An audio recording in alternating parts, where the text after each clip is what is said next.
The Guadalajara Cartel was once the most powerful organized crime organization in the entire country of Mexico. Throughout the 80s, they controlled most of the nation's illegal drug trade and even in the corridor along the Mexico-United States border. This cartel was formed by a coalition of several seasoned drug traffickers who were evading an anti-drug campaign enforced by the Mexican government. After regrouping in Guadalajara to resume their drug trade, they formed their fast-growing cartel, which would eventually rise to prominence. And at the head of this powerful cartel were three notorious drug lords, and one of them was Ernesto Fonseca Carrillo. Ernesto Fonseca Carrillo was born and raised in Santiago de los Caballeros, Sinaloa, Mexico.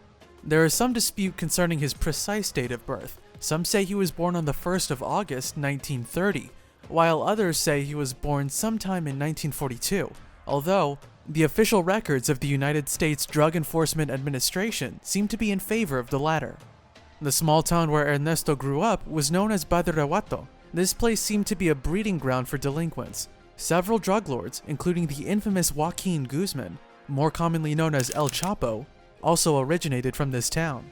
Growing up in a dysfunctional environment crawling with lawbreakers, Ernesto was most likely exposed to violence and delinquency at an early age. He got his start in the world of organized crime and drug trafficking under the employ of the Aviles organization, which was run by Pedro Aviles Perez, aka El León de la Sierra, which translates to the mountain lion. Pedro Aviles was considered to be the first generation of major Mexican marijuana traffickers. Fonseca Carrillo served as the treasurer of the Aviles cartel, and Rafael Caro Quintero, who would become one of the three leaders in the Guadalajara cartel, just like Fonseca, was Aviles' foreman in Chihuahua. These two men would later claim that they learned everything they knew about drug trafficking during their time working with the Aviles organization.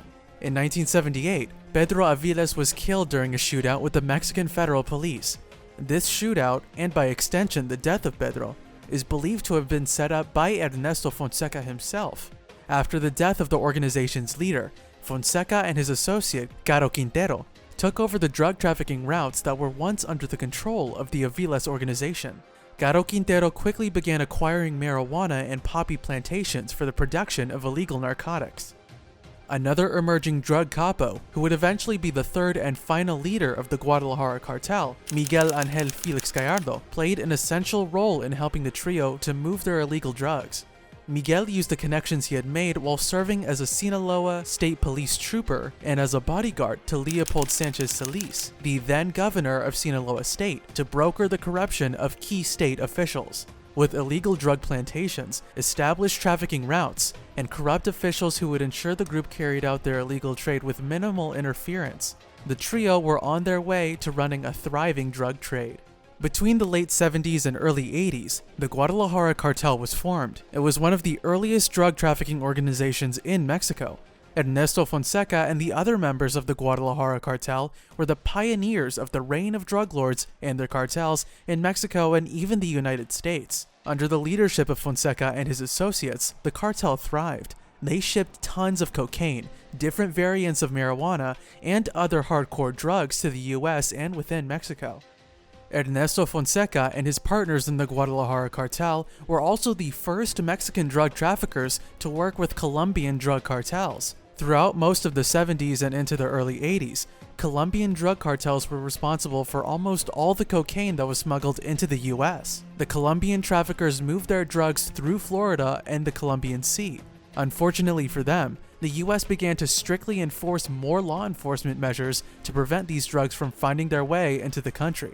Left with very little in the way of options, the Colombian drug lords came to the Mexican cartels for assistance. The Guadalajara cartel agreed to help them smuggle their drugs, but instead of receiving cash as payment, they decided instead to take a 50% share of the cocaine they were smuggling. This turned out to be an incredibly profitable venture for Fonseca and his partners.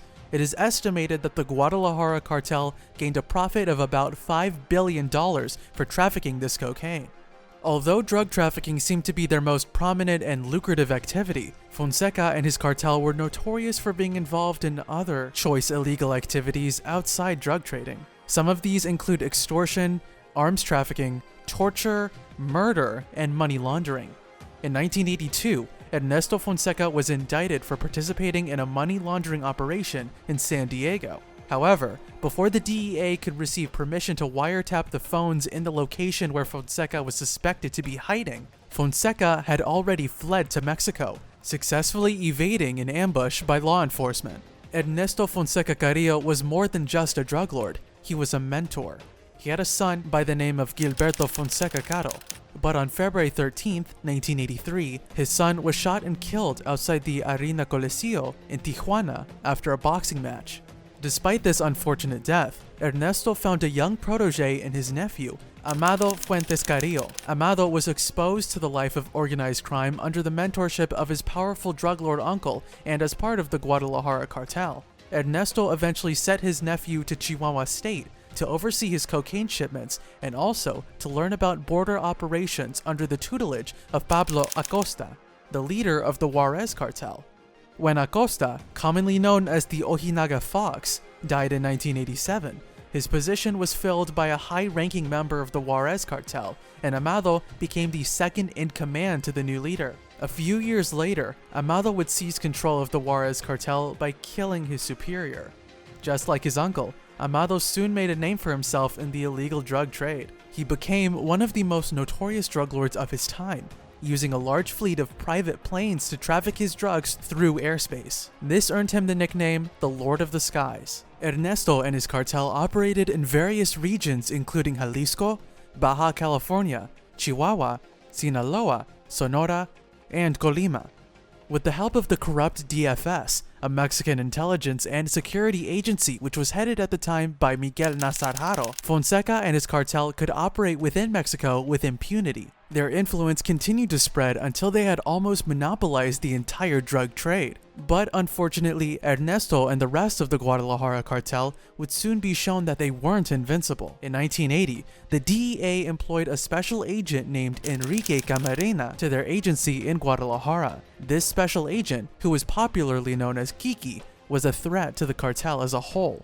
Unlike the other officials that Ernesto's organization had under their belt and payroll, Kiki Camarena wasn't the type to be bribed. Within a few years, the DEA special agent had discovered two of the cartel's marijuana plantations, one of which had a 1,000-hectare stretch of land known as Rancho Buffalo.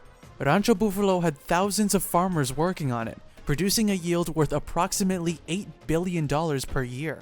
The operations of Rancho Buffalo all took place with the knowledge of local police, politicians, and even the military. Upon their discovery, these two plantations were raided and destroyed by Kiki, backed by Mexican soldiers and helicopters. After these events, it was obvious to Ernesto and his associates that Enrique Camarena was a threat. In response to the actions taken against their syndicate, the members of the Guadalajara cartel decided to retaliate. On February 7, 1985, Jalisco police officers under the employ of the cartel kidnapped the special agent in broad daylight. Soon after, they kidnapped his helicopter pilot, Alfredo Zavala Avelar, as well. Over a period of 30 hours, these two men were tortured in a residence belonging to one of the cartel leaders. They were killed 2 days later, and their bodies were eventually found on a ranch in Michoacan State. The murder of Special Agent Enrique and his pilot sparked an outrage within the US government.